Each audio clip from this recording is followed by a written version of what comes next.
নমস্কাৰ বন্ধুসকল আপোনালোকক এডুকেশ্যন ফৰ অসম চেনেলটোলৈকে প্ৰথমতে স্বাগতম জনাইছোঁ নৱেম্বৰ 2022ৰ চাকৰি কেন্দ্ৰীয় চৰকাৰৰ দুটা বিভাগৰ পৰা 1848টাকৈ এইচএছ পাছ তথা মেট্ৰিক পাছৰ বিভিন্ন পদ মুকলি কৰি দিছে তো কি পদ আহিছে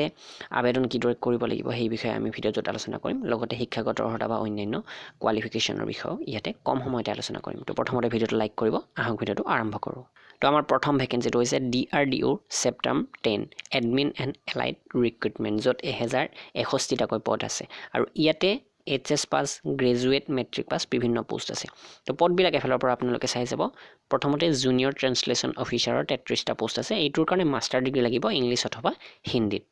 তো যিসকলে ইংলিছ অথবা হিন্দীত মাষ্টাৰ ডিগ্ৰী কৰিছে তেওঁলোকে এই পদটো চাই ল'ব 2 নম্বৰ পোষ্ট হৈছে ষ্টেনোগ্ৰাফাৰ গ্ৰেড 1 যেটো ইংলিছ টাইপিঙৰ হয় 215টাকৈ পোষ্ট আছে এই ষ্টেনোগ্ৰাফাৰ গ্ৰেড 1 পোষ্টৰ কাৰণে শিক্ষাগত অৰ্হতা বিচাৰিছে বেচেলৰ ডিগ্ৰী যিকোনো ষ্ট্ৰীমৰ পৰা আৰু ইয়াতে ডিক্টেশ্যনৰ কথা কৈছে ট্ৰান্সক্ৰিপশ্যনৰ কথা কৈছে অৰ্থাৎ ষ্টেনোগ্ৰাফি কোৰ্সটো যদি কৰিছে তেতিয়া হলে আপোনালোকে এই পদটোৰ কাৰণে এপ্লাই কৰিব পাৰিব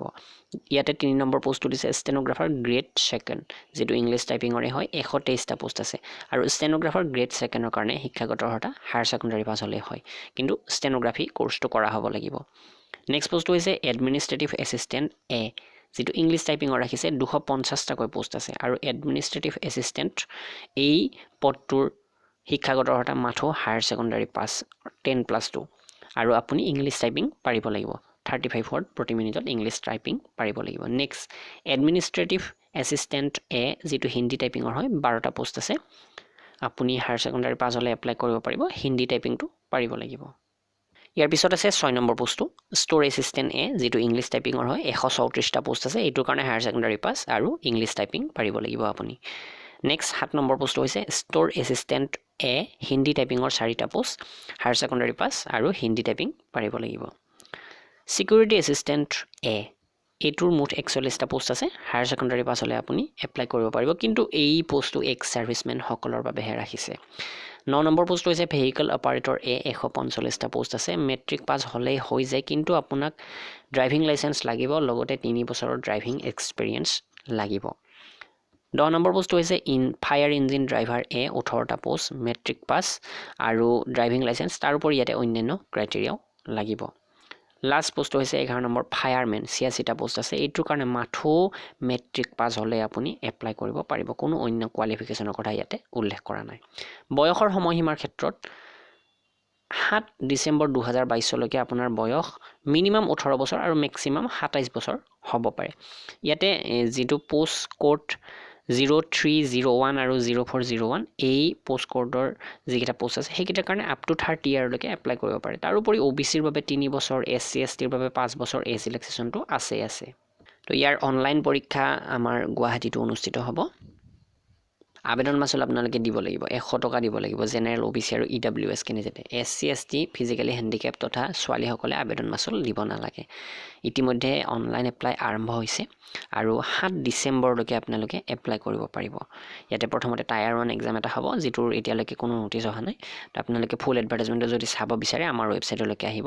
আৰু কি পোষ্ট আছে ইতিমধ্যে কলো এতিয়া আমি 2 নম্বৰ এডভাৰটাইজমেন্টলৈকে যাওঁ তাৰ আগতে জনাও আগন্তুক APDCL স্বাস্থ্য বিভাগ বা SSC ৰেলৱে এইবিলাক এক্সামৰ বাবে অসমীয়া আৰু ইংৰাজী মাধ্যমৰ যদি PDF কিতাপ বিচাৰে আমাৰ ৱেবছাইট assamgkpdf.com ভিজিট কৰিব অসমীয়া মাধ্যমৰ এই PDF কিতাপখন 30000 প্ৰশ্ন উত্তৰ পাব মাত্ৰ 349 টকাতে আপোনালোকে এখন লাভ কৰিব PDF কিতাপ হয় পেমেন্ট কৰাৰ লগে লগে ডাউনলোড কৰি ল'ব পাৰিব তো 2 নম্বৰ ভ্যাকেন্সিটো CISF ৰ ফালৰ পৰা আহিছে কনষ্টেবল ট্ৰেডমেনৰ 787টা পোষ্ট ইয়াতে মুকলি কৰি দিছে এইবাৰ আৰু ইয়াৰ লাষ্ট ডেট হৈছে 20 ডিসেম্বৰ 2022 এই কনষ্টেবল বা ট্ৰেডসমেনৰ 787টা পোষ্ট কি আছে চাব এক নম্বৰতে কনষ্টেবল কুক অৰ্থাৎ ৰান্ধনীৰ পোষ্ট 304টা আছে কোবলাৰৰ 7টা আছে টেইলৰ 27টা বাৰবাৰ 109টা ওয়াচাৰমেনৰ আছে 118টা ইয়াৰ পিছত আছে সুইপাৰ 199টাকৈ পোষ্ট আছে পেইন্টাৰৰ এটা মেছন 12টা প্লাম্বাৰৰ 4টা মালি 3টা আৰু ওয়েল্ডাৰৰ আছে ইয়াতে 3টা পোষ্ট